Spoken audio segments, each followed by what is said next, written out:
ನೋಡ್ದು ಕಳೆದ ಒಂದು 3 ವರ್ಷದಿಂದ ಏನು ಈ ಸರ್ಕಾರ ಬಂತು, ಸನ್ಮಾನ್ಯ ಸಿದ್ದರಾಮಯ್ಯನವರು ಮುಖ್ಯಮಂತ್ರಿ ಆದರು. ಈ ಜಿಲ್ಲೆಗೆ ಬಂದ್ರು, ಅನೇಕ ಆಶ್ವಾಸನೆಗಳು ಕೊಟ್ಟರು, ಯಾವುದೂ ಈಡೇರಲಿಲ್ಲ. ವಿಶೇಷವಾಗಿ ಹಾಸನದಲ್ಲಿ ಬಾಕಿ ಉಳಿದಿರುವ ಕಾಮಗಾರಿಗಳಿಂದ ಮೇಲ್ಸೇತುವೆ ಆಗಿರ್ಬೋದು, ರೈಲ್ವೆ ಯೋಜನೆ ಆಗಿರ್ಬೋದು, ವಿಮಾನ ನಿಲ್ದಾಣ ಆಗಿರ್ಬೋದು, ಅನೇಕ ಕಟ್ಟಡಗಳು, ಅನೇಕ ಪದವಿ ಕಾಲೇಜುಗಳು, ಪದವಿ ಪೂರ್ವ ಕಾಲೇಜುಗಳಿಗೆ ಅನೇಕ ಸರ್ಕಾರಿ ಕಟ್ಟಡಗಳು ಸಹ ಇನ್ನೂ ಇಲ್ಲ. ಇವತ್ತು ಬಂದಾಗ ಆಶ್ವಾಸನೆ ಕೊಟ್ಟರು, ಯಾವುದೂ ಮಾಡಲಿಲ್ಲ.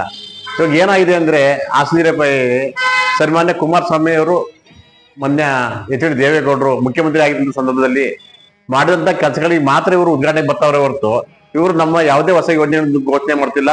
ಜೊತೆ ಯಾವುದೇ ಒಂದು ಯೋಜನೆಗಳನ್ನು ಜಿಲ್ಲೆಗೆ ಕೊಡ್ತಾ ಇಲ್ಲ. ಇದಕ್ಕೆ ಏನಾಗಿದೆಯಪ್ಪ ಅಂದ್ರೆ ಇಲ್ಲಿ ಹಾಸನ ಅಂದ್ರೆ JDS ಭದ್ರಕೋಟೆ ಆಗಿದೆ.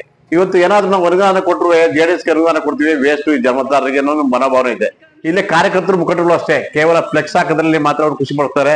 ಪಾಪ ಮನೆ ಹಣ ತರೋ ತರ ಕೊಡ್ತಿಲ್ಲ, ಕೇವಲ ಫ್ಲೆಕ್ಸ್ ಇಂದ ಖುಷಿ ಪಡ್ತಿದ್ದೆ ಹೊರತು ಅವರು ನಮ್ಮ ನಾಯಕರುಗಳನ್ನ ಭೇಟಿ ಮಾಡಿ ಈ ಜಿಲ್ಲೆಗೆ ಇಂಥ ಅಭಿವೃದ್ಧಿ ಕೆಲಸ ಬೇಕು, ಇದು ಮಾಡಿ ಅಂತ ಕೇಳೋಂತ ಒಂದು ಆ ಧೈರ್ಯ ಯಾವ ಲೀಡರ್ಗಳಿಲ್ಲ, ಕಾರ್ಯಕರ್ತರು ಇಲ್ಲ.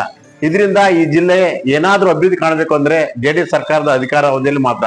ಸನ್ಮಾನ್ಯ ಕುಮಾರಸ್ವಾಮಿ ಅವರು ಮುಖ್ಯಮಂತ್ರಿ ಆದಂತ ಕಾಲದಲ್ಲಿ ಅನೇಕ ಜನಪರ ಯೋಜನೆಗಳನ್ನ ಜಿಲ್ಲೆಗೆ ಕೊಟ್ಟರು. ವಿಶೇಷವಾಗಿ ಹಾಸನ ಜಿಲ್ಲೆಯಲ್ಲಿ ಏನು ತೆಂಗು ಬೆಳೆಯ ಒಂದು ಆರ್ಥಿಕ ಒಂದು ಸಂಕಟಕ್ಕೆ ಸಿಕ್ಕಿದಂತ ಸಂದರ್ಭದಲ್ಲಿ ಒಂದು ತೋಟಗಾರಿಕಾ ಒಂದು ಯೂನಿವರ್ಸಿಟಿಯನ್ನ ಮಂಜೂರು ಮಾಡಿದ್ರು, ಇದನ್ನ ರದ್ದು ಮಾಡಿದ್ರು.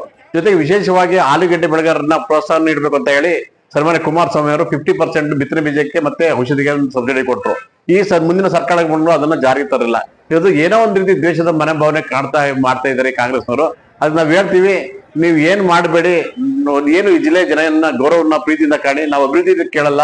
ನೀವು ಅಟ್ಲೀಸ್ಟ್ ಶಾಸಕರು ಬೇರೆ ಶಾಸಕರಿಗೆ ಏನು ಕೊಡ್ತೀರಾ ಅದೇ ರೀತಿ ನಮ್ಮ ಹಾಸನ ಜಿಲ್ಲೆಯ JDS ಶಾಸಕರಿಗೆ ಅನುದಾನ ಕೊಟ್ಟು ಅಭಿವೃದ್ಧಿ ಮಾಡಿ, ನಾವು ಬೇರೆ ಏನು ನಿಮ್ಮಿಂದ ನಿರೀಕ್ಷೆ ಮಾಡೋದಿಲ್ಲ, ನಮ್ಮ ಕೆಲಸವನ್ನ ಮಾಡಿಕೊಡ್ತಾರೆ.